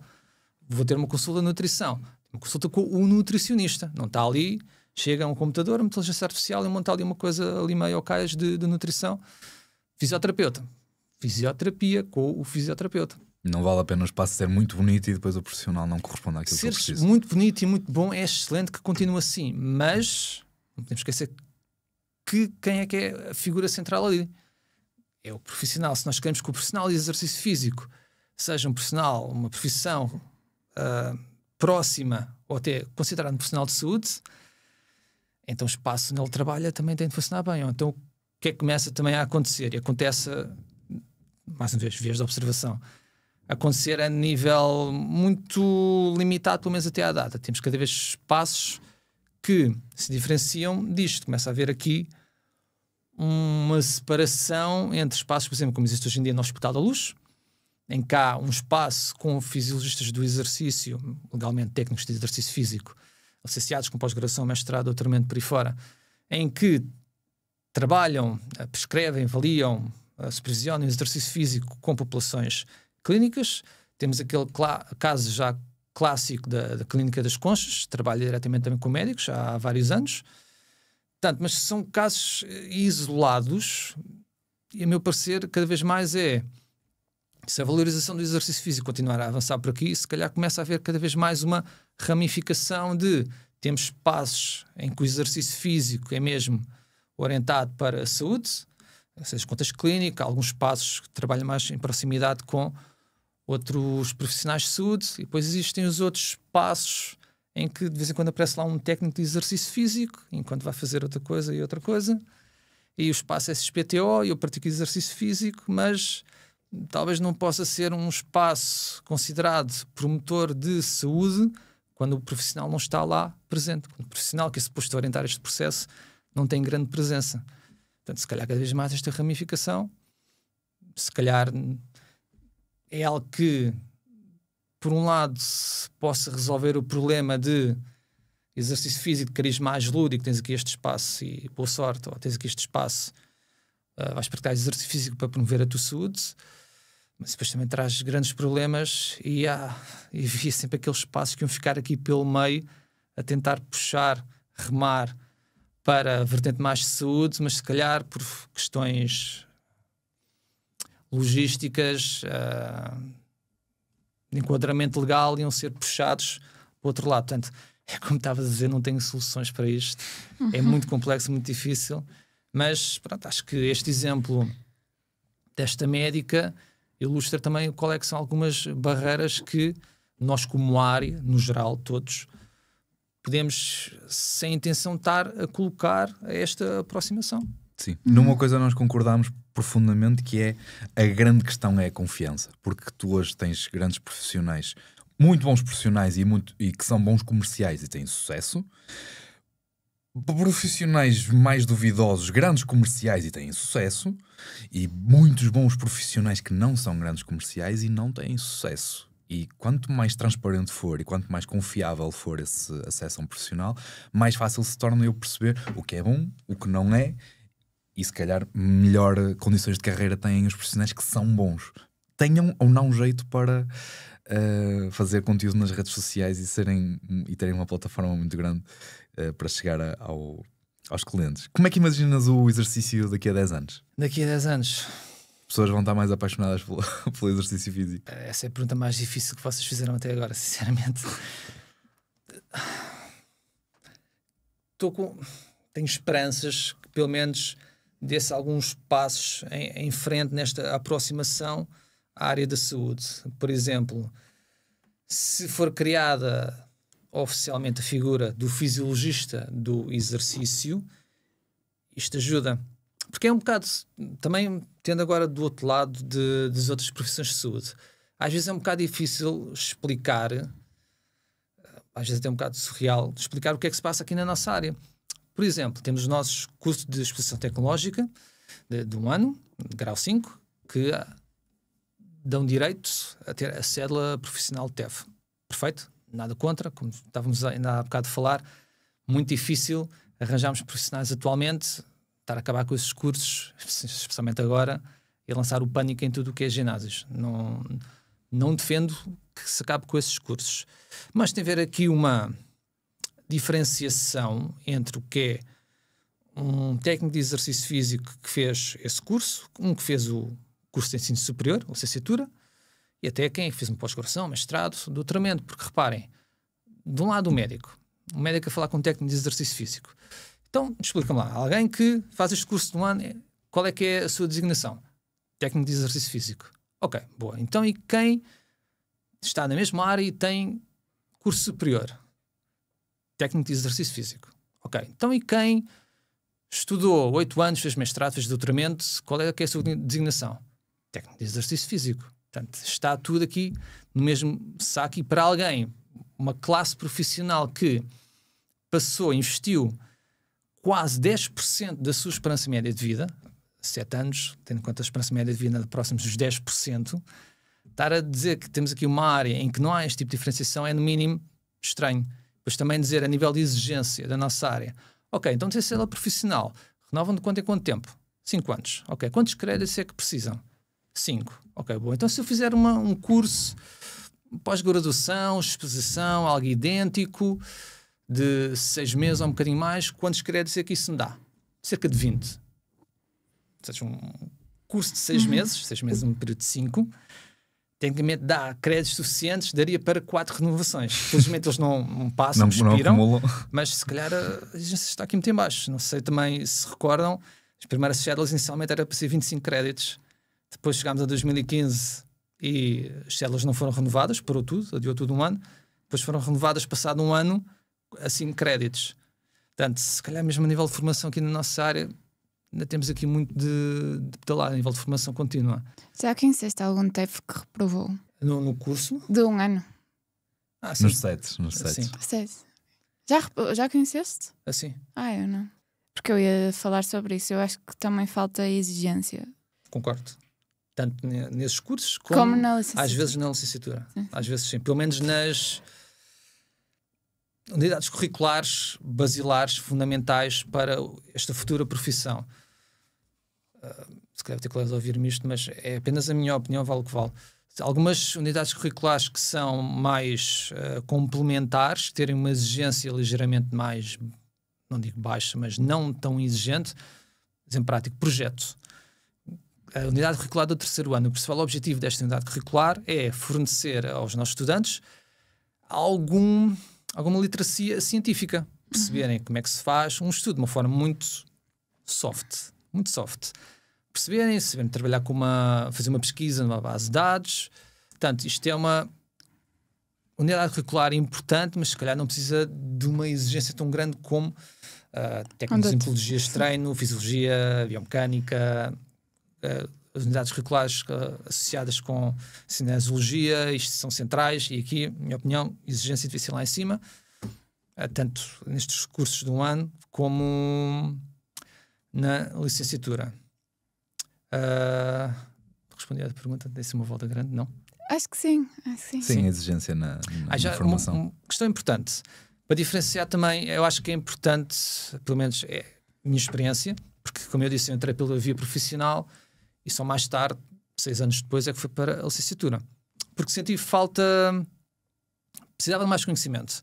E depois ouvi alguns profissionais conceituados na nossa área, formadores, uns diziam umas coisas, outros diziam outras, e eu então, mas o que é certo? Estão-se a contrariar um ao outro. Portanto, fui para a licenciatura, minha opinião, e isto foi na Universidade de Lusófona, Lisboa, valeu muito a pena, consegui respostas a algumas perguntas que eu tinha. Entretanto, ganhei muitas outras perguntas e valeu muito a pena. Às vezes diz-se que para o ensino superior é para quem quer mais uma vertente mais académica. Não é bem assim. Não é bem assim. Reparem, é a mesma coisa que estar a dizer que eu quero a licenciatura a nível de preparar futuros académicos está um bocado como jogar futebol nos iniciados está para ser futebolista profissional. Ok, estás aí, já dá uns chutes na bola, mas faltam as outras etapas todas e falta seres bom o suficiente para depois ser jogador de futebol. Que é um bocado a mesma coisa. É importante os nossos estudantes no ensino superior ganharem competências científicas para conseguirem interpretar minimamente a evidência mais recente, perceberem que um estudo é um estudo, não é um estudo que vai agora revolucionar tudo, para terem estas noções, perceberem onde é que se podem atualizar, terem alguma literacia científica. É este o principal objetivo. Claro que depois, passando mestrado, principalmente segundo ano, aqui sim já começa a ser uma espécie de formação de académicos, porque há a dissertação, quem escolher esta vertente, também há a vertente do estágio, e depois doutoramento sim, é preparação para a investigação. Isto não há dúvida nenhuma. É o principal objetivo do doutoramento. É este mesmo. Portanto, há que saber diferenciar isto. Um ponto importante que eu não mencionei há bocado, é importante eu mencionar isto para não ser mal interpretado. No que toca aos fisiologistas do exercício e ver esta segmentação de TEF, fisiologista do exercício e como a Associação Portuguesa dos Fisiologistas do Exercício propõe, depois ainda o fisiologista do exercício clínico, ou clínico especialista, acho que é clínico, é ainda uma segmentação extra acima. Agora é moda dizer que és fisiologista do exercício, tu não sentes isso? O termo do fisiologista remete já a 50 anos atrás. Ironicamente até às primeiras diretrizes do ACSM. Simultaneamente, no mesmo ano, saiu um relatório de Lalonde que foi na altura muito importante porque foi das primeiras sugestões a posicionar o profissional de exercício, isto foi Canadá, Estados Unidos, em contexto clínico, a trabalhar com médicos, fisioterapeutas e outras profissões de saúde. Portanto, estamos a falar de uma designação de uma profissão que na sua raiz foi conceptualizada para ser uma profissão de saúde, relacionada com saúde, a trabalhar com outros profissionais, muitas vezes até dentro do mesmo contexto. Portanto, teve esta gênese e é por isso que se ouve muito hoje em dia, também através da Associação Portuguesa dos Fisiologistas do Exercício, que tem, não sei detalhes, mas tem uma proposta para fazer legalmente esta diferenciação entre o TEF e os fisiologistas, simplesmente diferenciar quem tem o curso de especialização tecnológica, o curso profissional do ano, dos licenciados, que muitas vezes aqui aparece aquele argumento, e bem que, ok, está tudo certo, mas eu conheço profissionais que tiraram esse curso do ano, e eu conheço que são bons, que são muito bons, e eu também conheço, e outros que tiraram a licenciatura que são maus ou muito maus. Tudo certo, mas isto também acontece o oposto. Também há TEFs que são muito maus e há licenciados que são muito bons. Mestres em exercício são muito maus, outros muito bons. Doutorados, a mesma coisa. Médicos, engenheiros, arquitetos. Há bons e maus profissionais em todas as áreas, até independentemente do grau académico. Eu estava a falar um bocado da profissão de limpeza. Também há pessoas que fazem isto muito bem e fazem muito mal. Não é essa a questão. A diferença é quem tem licenciatura tem outra bagagem. Tem mais preparação, mais horas de preparação, mais horas de fisiologia, mais horas de biomecânica, um pouco. Tem mais horas de formação, mais preparação, tem um estágio mais longo, mais acompanhado à distância por professores de ensino superior e que estão em comunicação com os tutores que estão a acompanhar os estagiários dentro deste espaço. Este estágio decorre durante um ano. Tem outro tipo de preparação. E a verdade é que, se nós quisermos ter este tipo de aproximação para com as outras áreas da saúde, temos também neste aspecto de arrumar a casa e diferenciar também pelo grau académico. Porque quando nós vamos a ver todas estas profissões de saúde, têm todos pelo menos 3 anos de ensino superior. Isto não é desvalorizar quem tem apenas um ano. Há profissionais muito bons, que tem apenas este curso de licenciatura, este curso de especialização tecnológica. Minha opinião, estes cursos são necessários, precisam de continuar a acontecer, mas também há que ver aqui uma diferenciação. Isto não é desvalorizar quem tem o curso de um ano, é simplesmente valorizar também quem fez o ensino superior e permitir também, de certa forma, aqui uma potencial... Um incentivo para ir para o ensino superior, e quem tem o TEF pode, se fizer sentido, fazer o que eu fiz, há muito esforço, depois é tirar a licenciatura e pode funcionar com uma progressão de carreira, ou pelo menos abrir mais portas ao setor da saúde. Porque se o fisiologista do exercício, como ele é posicionado, é um profissional de saúde próximo às outras profissões de saúde, se quem é o TEF ter a licenciatura torna-se um fisiologista do exercício, pode abrir então estas portas. Portanto, nem que seja indiretamente, não diretamente, a não ser que muita coisa mude, mas talvez isto aqui só no tempo de daqui a 3 ou 4 gerações, e estou a ser muito otimista.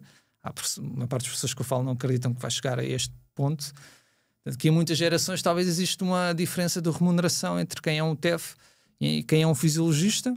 Lógico que não é o TEF receber menos, é o fisiologista receber mais, face à atualidade. E é mais um incentivo então de, ok, vou fazer este investimento, passa a ser um fisiologista do exercício e também tenho uma remuneração extra. Isto talvez seja uma utopia na minha cabeça, a parte das pessoas vão dizer que sim, mas no mínimo ter estas portas mais para a área da saúde, trabalhar com outro tipo de populações e noutro tipo de contextos. Ou seja, só para ficar bem vincado, não é desvalorizar os TEFs, não, é valorizar o resto e abrir aqui mais opções e permitir a tal aproximação ao setor da saúde que toda a gente nesta área, sem exceção, quer. Se tivesse a missão de elevar os 5% da população que pratica exercício para 95%, por onde é que começavas? Talvez praticasse magia, porque acho que nunca vai chegar a esse ponto. Acho que estava a falar em utopia, acho que 95%, mesmo estimativas mais otimistas, é muito para lá, extremamente irrealista de otimista. Porque reparem, estamos a falar inatividade física, esta problemática mundial. 20 anos, o que é que se mudou? Nada, piorou. Portanto, acho que estamos numa fase que só subimos os 5% para qualquer coisa, melhor. Agora, o que é que eu fazia para disputarmos esse caminho e essa melhoria muito microscópica que fosse no início, mas que seguíssemos no sentido certo?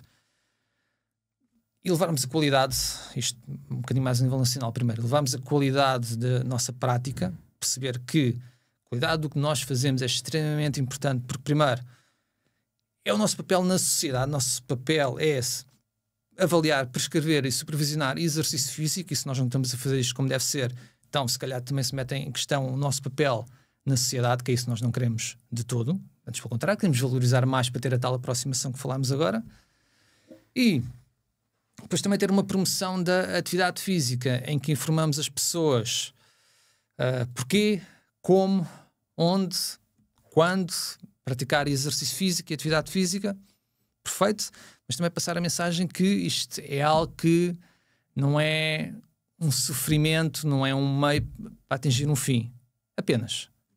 Pode ser esse apenas a motivação para iniciar. Regulação extrínseca pura. Porta de entrada, mas depois o profissional tem de ajudar a pessoa a desenvolver aqui outro tipo de motivação, idealmente cariz mais intrínseco, para isso depois ser sustentado no tempo. Portanto, acho que passa muito por aqui, e aqui talvez consigamos microscopicamente começar a melhorar, mas pelo menos ir no sentido certo. Para não termos, isto às vezes está tão enraizado na nossa cabeça, lembrei-me agora uma coisa. Quando acabei de dar treino esta semana, foi na terça-feira, acho eu. Eu tinha acabado de dar o meu último treino, estava lá com as minhas 2 alunas e o profissional estava em rota de sala de exercício, um miúdo impecável, com todas as boas intenções, virou-se para a minha aluna e disse: então, hoje já sofreu o suficiente? Já sofreu tudo o que tinha a sofrer? E tipo, repara, a associação própria na cabeça dele, com todas as boas intenções do mundo, estava só ali a meter uma piada da relação positiva com as pessoas, de associação exercício sofrimento. A partir do exercício estive a sofrer. Portanto, eu já sofreu o suficiente, faço os objetivos que a trouxe ali, agora pode ir descansar para casa e depois no próximo treino volta aqui a sofrer.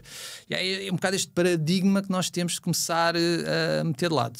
As pessoas têm de gostar, de treinar, para isto ser uma experiência prazerosa e cada vez mais sustentada no tempo. De outra forma, está sempre a associar meio para fim, depois também fica muito difícil e andamos aqui sempre à volta dos 5, 6, 7%, depois voltamos aos 6, 5 e andamos aqui, não passamos de cepa torta.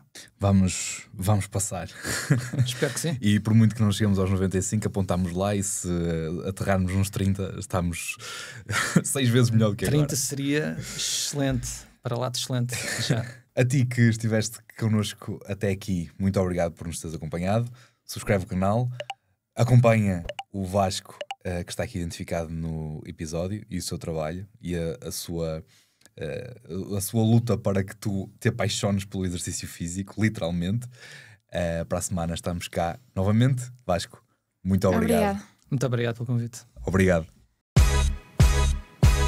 Onde é que a nossa sociedade ia se todos arranjassem desculpas para não fazer? O medo paga o medicamento. Não nos queremos tirar essa malta do sofá. Aqui em Portugal nós não temos cultura de treino. Mas tenho solução para isto. Sabem qual é? Exercício físico. A essência deste podcast é lutar contra o meu principal concorrente, que é o sofá.